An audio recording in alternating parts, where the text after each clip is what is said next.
मक्खी जो आपको मार सकती है, यह मक्खी आपके शरीर में परजीवी चुपके से छोड़ देती है, जो धीरे धीरे आपका दिमाग बंद कर देता है। सेज से मक्खियां दिखने में बड़ी हाउसफ्लाई जैसी लगती है। ये ज्यादातर सब सहारण अफ्रीका में पाई जाती है और एक परजीवी फैलाती है जो अफ्रीकी स्लीपिंग सिकनेस का कारण बनता है। अगर आपको काट ले तो पहले बस बुखार या बदन दर्द जैसा लगेगा, लेकिन अगर परजीवी आपके दिमाग तक पहुंच गया तो सब गड़बड़ हो जाएगा।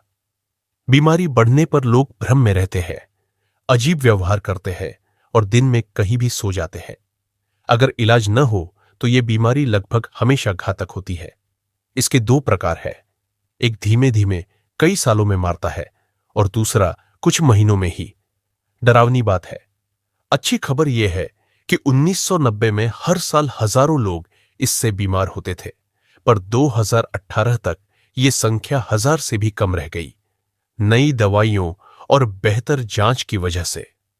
फिर भी अगर आपको पता ही न चले कि आपको काटा गया है या इलाज में देर हो जाए तो अंजाम बुरा होता है। किलर बीज।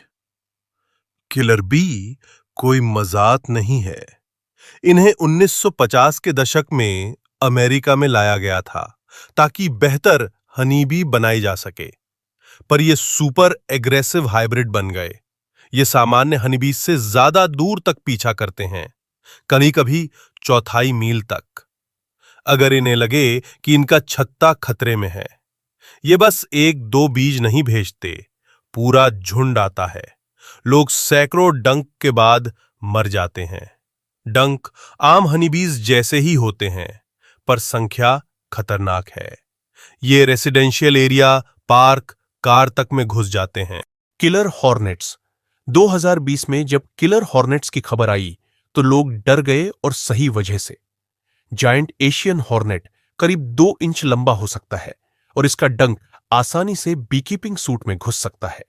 इनका जहर किडनी फेलियर या मौत तक कर सकता है अगर कई बार काटा जाए या एलर्जी हो जाए। जापान में हर साल 30 से 50 लोग इनसे मर जाते हैं। ये हॉर्नेट्स पूरे हनीबी कॉलोनी को चंद घंटों में तबाह कर सकते हैं।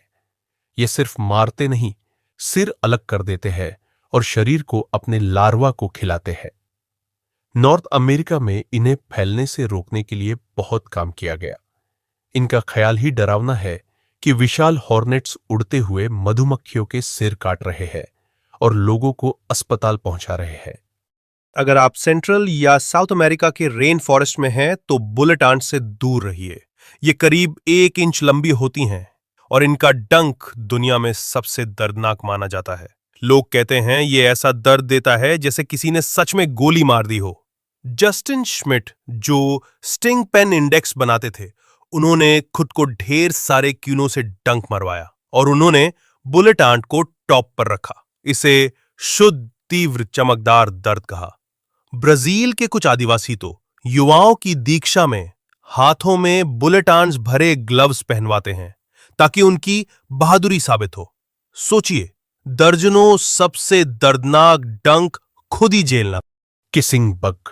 किसिंग बग नाम सुनने में तो मासूम लगता है, लेकिन यह आपकी जिंदगी बर्बाद कर सकता है। इनका नाम इसलिए पड़ा क्योंकि ये अक्सर सोते हुए इंसानों को मुंह के पास काटते हैं, पर असली खतरा काटने में नहीं, बल्कि उसके बाद जो होता है उसमें है। ये एक परजीवी लेकर चलते हैं जो एक बीमारी फैलाता है जिसका नाम चागस है। काटने के बाद ये अक्सर उसी जगह पर पॉटी कर देते हैं, और अगर आप उसे घाव या आंखों में रगड़ ले तो आप संक्रमित हो जाते हैं। शुरुआत में बस फ्लू जैसा लगेगा, लेकिन धीरे धीरे ये आपके दिल और पाचन तंत्र को बर्बाद कर देता है। कई लोग हार्ट फेलियर या घातक अरिथमिया से मर जाते हैं और उन्हें पता भी नहीं चलता कि यह सालों पुरानी बग बाइट से हुआ। ये कीड़े ज्यादातर साउथ और सेंट्रल अमेरिका में पाए जाते हैं, लेकिन अमेरिका के दक्षिणी हिस्सों में भी देखे गए हैं। सबसे डरावनी बात यह कि बीमारी के बाद के स्टेज में इसका इलाज मुमकिन नहीं है। पिस्सू। ये छोटे और परेशान करने वाले लगते हैं, लेकिन इतिहास में देखो तो कितने खतरनाक हैं। ब्लैक डेथ, प्लेग फैलाने में पिस्सू का बड़ा हाथ था। उन्होंने चूहों पर सवारी की, संक्रमित जानवरों को काटा और फिर इंसानों को प्लेग दे दिया।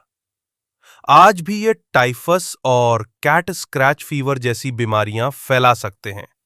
एक पिस्सू सैकड़ों अंडे दे सकता है और ओलंपिक एथलीट की तरह कूद सकता है, अपनी लंबाई से 150 गुना। अगर पालतू जानवरों पर बड़ी संख्या में हो जाएं तो एनीमिया तक कर देते हैं। टैरेंटुला हॉक्स ये बेहद डरावने दिखते हैं। ये इंसानों को निशाना नहीं बनाते, लेकिन अगर आपने पंगा लिया तो पछताएंगे। इनका डंक सबसे दर्दनाक डंकों में गिना जाता है। लोग कहते हैं तुरंत शरीर थम सा जाता है, बस लेटकर चीखिए। जस्टिन श्मिट ने इसे भी टॉप पर रखा। ये डंक घातक नहीं है, पर दर्द झेल पाना नामुमकिन सा है। ये टैरेंटुला को पैरालाइज कर देते हैं, फिर उनके जिंदा शरीर पर अंडा देते हैं। लार्वा धीरे धीरे स्पाइडर को जिंदा खाता है ताकि ताजा रहे। लेनोमिया कैटरपिलर ये छोटे और प्यारे लगते हैं, लेकिन सबसे खतरनाक कीड़ों में से एक हैं। ये ज्यादातर साउथ अमेरिका, खासकर ब्राजील में मिलते हैं। इन पर जहरीली स्पाइन्स होते हैं जो शरीर में जहर छोड़ते हैं। इनका जहर शरीर के खून को कुछ जगह जमाता है और कहीं जमने नहीं देता। इसका मतलब अंदरूनी रक्तस्राव या चोट से खून रुकता ही नहीं। कई मौतें हो चुकी हैं और सबसे बुरा ये कि डंक का पता कई बार तुरंत नहीं चलता। ब्राजील में इसके लिए खास एंटीवेनम बनाना पड़ा। ड्राइवर आंट्स यानी आर्मी आंट्स विशाल झुंड में चलते हैं, कभी कभी लाखों की संख्या में। जो कुछ भी रास्ते में आता है, चाहे वो कीड़े हों, छोटे जानवर या बड़े भी, अगर भाग न पाए, ये सबको चीर फाड़ कर खा जाती हैं। इनके जबड़े इनके शरीर के मुकाबले बहुत बड़े होते हैं और बहुत ताकतवर भी। कुछ जगहों पर लोग इमरजेंसी में घाव सिलने के लिए भी इन्हें इस्तेमाल करते हैं। चींटी को घाव के किनारे कटवाओ, जबड़ा बंद करवाओ, शरीर तोड़ दो, जबड़ा क्लैंप की तरह लगा रहता है।